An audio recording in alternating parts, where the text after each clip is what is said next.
It's time to talk about Common Plecos. Welcome back to Toy Go. If this is your first video with us, thanks for stopping by and checking it out.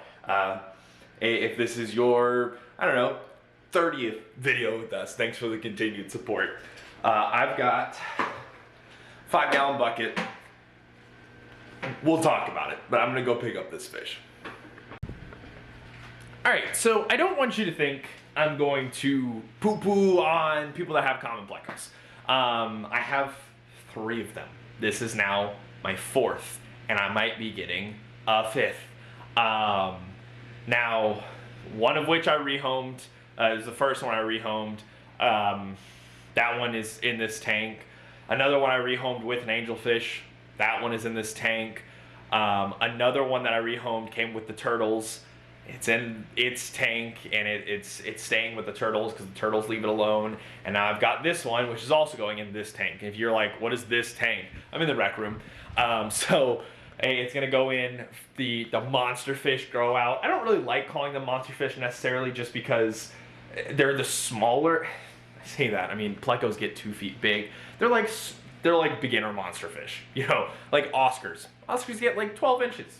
That's a huge fish in comparison to most things, but peacock bass can get a little bit bigger. Arapaima can get huge, so it's just one of those things. But how to have monster fish and how to scale your aquariums with it, because as you all know, the biggest aquarium I have right now is a 110, but I'll be getting bigger aquariums, and they're not going to end their lives in a 110 basically. But I know that's not the case for everyone. So that's what I want to talk about in this video: how to keep monster fish responsibly without hurting the fish, without hurting yourself, without hurting the environment. Because obviously the people are like, oh, it's fish, throw it in water. And then that's how we have huge issues with things that go on in ecosystems. But right now, I went ahead and took some of its water out of, or some of the water out of this tank, put it into the 5-gallon bucket. I'm floating the bag in there. I'm going to get it out of the bag and into this water, into this bucket with some aeration, just because I do want to drain this water down, maybe rearrange a few things in this aquarium, especially since the Java fern has been basically ripped to shreds by the plecos.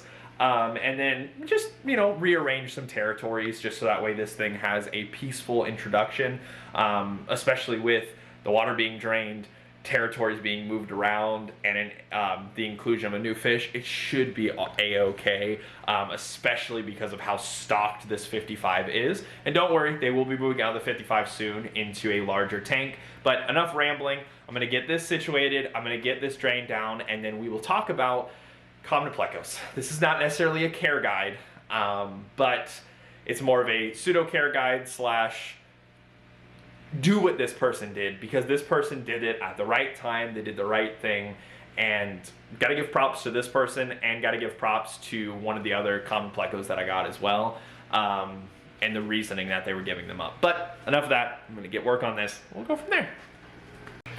Okay, so as you could probably hear, a little bit loud right now, and that's because I went ahead and drained the aquarium.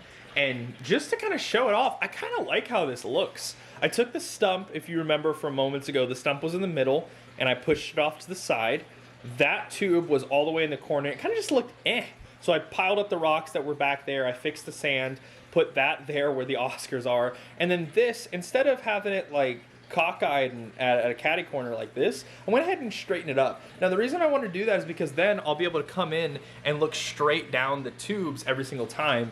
That Oscar, they are moody little puppies. But what we're going to go ahead and do is I'm going to introduce the pleco into the aquarium. I'm going to fill it back up, turn on the water, let everyone get de-stressed, and then we'll let that sit, we'll let it settle, and then I just want to talk a little bit more about Common Plecos and really just big fish, or fish that get big. Because if you all remember, you that have watched a lot of videos here on the channel, this little dude right here, we got when he was the size of my thumb. And now he's quintupled that size, if not, anything more. And he's gonna get probably 6 times, 7 times the size that he is now. Oscars get big. So again, just want to talk about that a little bit, but I'll let you guys stop listening to the rushing water. I'll fill this back up, introduce the Pleco real quick, which I guess you guys really haven't seen the Pleco, so I guess I can go ahead and try and show them off real quick. I think I have my phone in my pocket. I don't want to grab him out with holding the camera just in case he gets a little rascally, but there he is. He's actually a gorgeous Pleco. Like, she was not lying. I saw some pictures of him not stressed out sitting on some driftwood, but he is a gorgeous Pleco. Small in comparison to that big boy right there, that's by the heater, but a little bit more comparable to the size of that guy, and the same size or bigger than the bullhead cat that's in there. Funny side note before I let y'all go and get this fixed, this tube right there, that's the one that the bullhead cat loves to lay in. I grabbed the tube and I picked it up, and it just sat in there, and it kind of came out, looked around, popped back, and I just kind of moved it up and down, and it did not, I had to take it out of the water and let the water shoot out for it to go, oh, okay. It just did not want to come out, but I'm gonna go ahead and move this, get some things situated, and then we can talk a little bit more about why I wanted to make this video, aside from the rehome. Okay, so you actually get to see editing, Todd, nearly 7 months after recording this. I recorded this in November. You're seeing it in 2 weeks from as the date of me recording this. You don't usually like to date my videos, but it's kind of cool to see the behind the curtains. And I was going to shoot this, and I was making notes for it, and I was writing out kind of a pseudo script, but then I just wanted to take some time. I wanted to watch all of the Plecos. I'm pretty sure I have 3 Common Plecos and 1 sailfin, the one that I got with the angelfish months back. You know, from the time of you seeing this, for me, I feel like it could be a year at this point. I'm pretty sure it's a sailfish, the one that came with the angel that has like the neon blue streaks. But I'm gonna try and keep this short, sweet, and to a point, because we're already 60. We're already 6 minutes into this video. So basically, there's just some pointers that I wanted to point out, because as it stands, even this many months down the road, I don't have any more Common Plecos. There's been a couple, but some people with huge tanks or ponds have been able to, you know, snag them up and get them taken care of.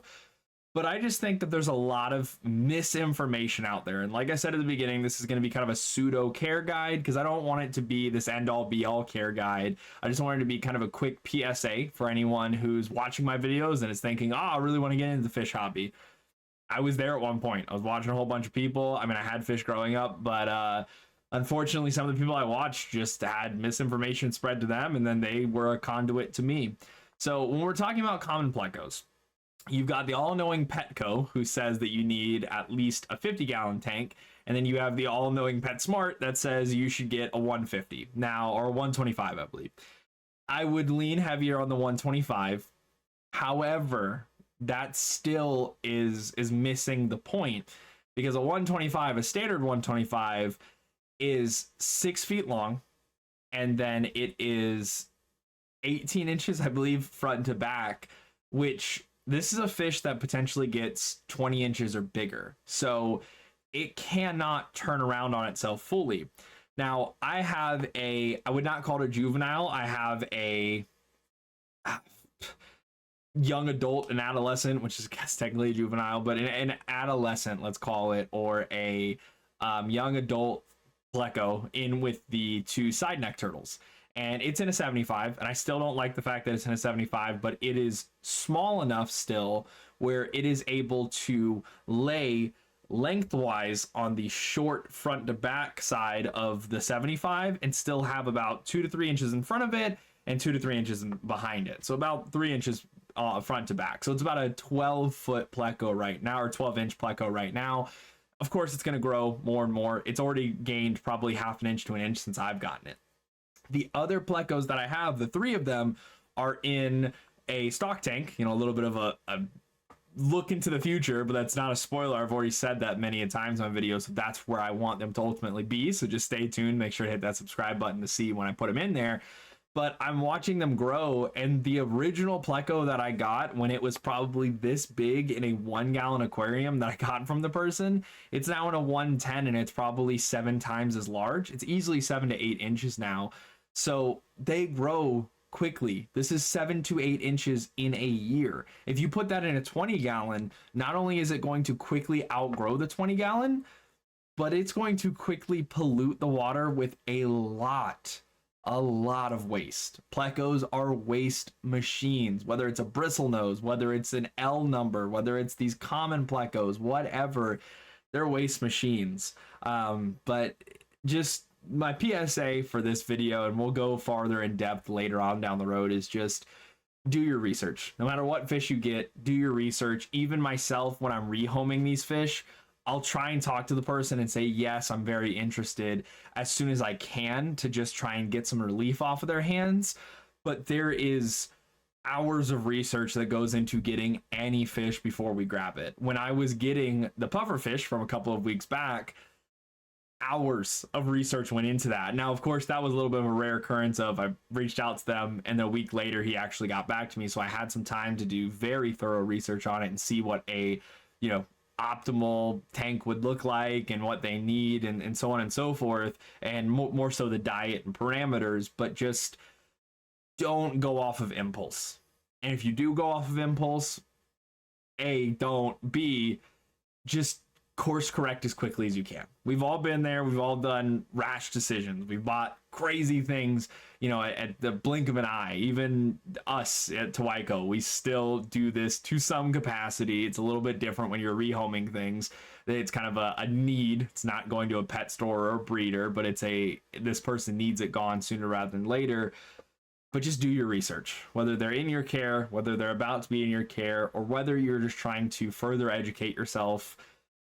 The main point is just do research. That's my biggest PSA if you're looking at getting into fish keeping. And of course, the clickbaity title is something like The Truth About Common Plecos, or Why You Should Never Get a Common Pleco, or whatever it may be. And that's just to catch people's attention, because unfortunately they are probably a top 5 fish that's sold in fish stores. And there are countless epidemics all over the globe of people taking this catfish that's way too big for them and throwing it into a natural water system, and then somehow they find another one, they reproduce, and then we just have waves of common plecos just all over the place, and it just is a detriment to the local wildlife. So again, trying to keep it short, sweet, and simple. I believe I've been talking for about 6 minutes, so we'll round out the about 12-minute video there. We'll go further into detail when I, produce a care guide for these fish and many other fish here at Twico, but just wanted to shed a little bit of light on it, ramble a little bit. I had a loose pseudo script going off of with some points, but just like you guys know how I like to keep it, just relaxed and talking with you all. But if you did enjoy, make sure to like this video, subscribe to the channel, because things are about to turn up really, really heavy. I'm talking aquascapes. I'm talking bigger tanks than you've ever seen on this channel. New kinds of tanks that you've never seen on this channel. Huge things are coming. New breeding projects, non-aquatic creatures. Things are about to turn up. But hopefully you enjoyed, and I'll see you in the next video.